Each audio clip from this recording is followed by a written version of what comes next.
Officials across the world are now telling us that we have to worry about the potential distraction, not about the issue, but the distractions that are happening across the globe. Now, I'm going to explain what's going on, what many officials, including White House officials, are telling us right now, and how this could all come back to bite us in the end. So, make sure you stick around for this entire video, and I'll explain exactly what is going on.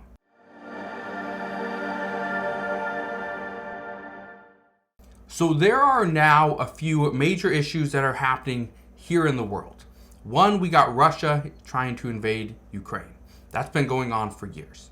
We now have a new issue, which is that Gaza and Israel are going back and forth. And now people are fleeing Gaza and going to Egypt. That is another issue. Another problem is now we're starting to get a lot of people, a lot of leaders questioning the United States and their intentions.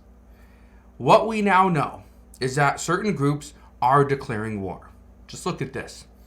Israel had to rush to get missile boats into the Red Sea after Yemen's Houthis declared war. We now know that Germany, they are concerned that the war is going to spread to Europe. This is not something that we need to take lightly, but one thing that we are being told is that we need to avoid the distractions. The United States cannot get distracted in this time of need. They say we cannot forget about the tensions between China and Taiwan. Yes, we understand Russia and Ukraine are still going at it, and the United States has been attempting to get additional funding to Ukraine. Right now, it's slow coming, but it is still potentially coming. But experts are telling us we can't forget about the tensions between China and Taiwan because Taiwan has to be protected at all costs, and the United States will be the one to do that. They also say we cannot forget about the war between Ukraine, but that war has depleted so much of our personal stockpile of munitions. We have sent over so much ammo and equipment, supplies, that our stockpile is dwindling. The other problem is we haven't had the luxury of time to fully replenish that yet. That is something that we are in the midst of doing. And lastly, they say the United States doesn't have a surplus of oil like we used to. In the past, and anytime there's a war, oil prices tend to go up. What we could have normally done is we dip into our Strategic Petroleum Reserve, this is the SPR, and we pull out millions and millions of barrels of oil. For instance, not too long ago, President Biden pulled out about 180 million barrels of oil. The United States only produces about 13 million barrels of oil per day. OPEC produces about 29 million. Also, Saudi Arabia produces about 9 million alone. That is per day.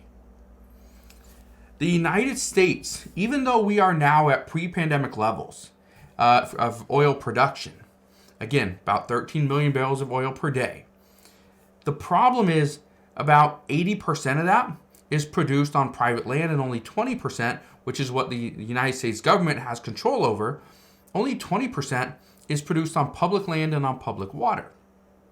Now, although it is a good thing that our oil production is now back at record levels and pre-pandemic levels, there's a negative side to this. And that is that we are currently experiencing record demands as well, not just for consumers, but now because of wars. Again, it's a major issue. But here's something that we did find out just the other day. The United States is seeking to ramp up munitions production for Ukraine and Israel. That is a good thing. That is a needed thing. That is something that we've been hoping for quite some time. Now, they're starting to see the need. Here's the other problem. We will likely need additional funding. This is where Congress is going to come in. We'll get to that in just a moment, but Congress has to step in and provide additional funding so that we can ramp up our munitions production to then go and send it to another country. We also have to ensure that we have what we need here on U.S. soil just in case, like the FBI warned us just yesterday, there's now an increased chance of a terrorist attack here on U.S. soil. Simply because we're sending a lot of munitions away. We have a lot of issues here. We have pro-Palestinian protests. Some of them are very friendly. They are very mild-mannered. Others, a little more intense. But they say we have to be cautious of what we are doing right now. Here's the other problem. As we go and potentially pass a bill that could send money to Israel, that is going to make the pro-Palestinian protests intensify. Look at this article from today. It says Speaker Johnson, this is the new speaker, Mike Johnson right here, tells Senate GOP that Israel money must move by itself. Meaning money for Israel, which is going to be about $14.3 billion, has to be separate than the $60 billion going to Ukraine. Those two have to be passed separately in the House of Representatives, which means those two bills would have to be passed separately in the Senate as well. And Senate Republicans aren't too upset about it, but Democrats are furious. President Biden also stated that if a bill passed for only funding for Israel and not Ukraine, he would veto that bill. White House officials confirmed that as well. I can tell you that the controversies right now surrounding Congress are immense. Look at this one. Controversy grows over House Speaker Mike Johnson's plan to add IRS cuts to Israel aid package. Simply put, in order to pay for the $14.3 billion bill for Israel, that $14.3 billion would come out of the IRS funding that was passed about a year ago. Or actually about 6 months ago. So that is something that we are now hearing more and more discussions on is, okay, if we're going to send $14.3 billion to Israel, how are we going to pay for that? And in exchange, if we send $14.3 billion to Israel to help them with this war, what are we going to do for Gaza? How are we going to provide the Palestinian people with humanitarian aid? This is food, water, fuel, medications. How are we able to do that? Well, we can't do it if we do not have the backing of Congress. That's where it's turning into an issue. But here's one thing I can tell you.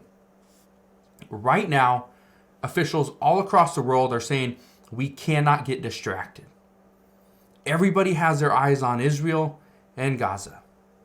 The problem is, this war could easily expand.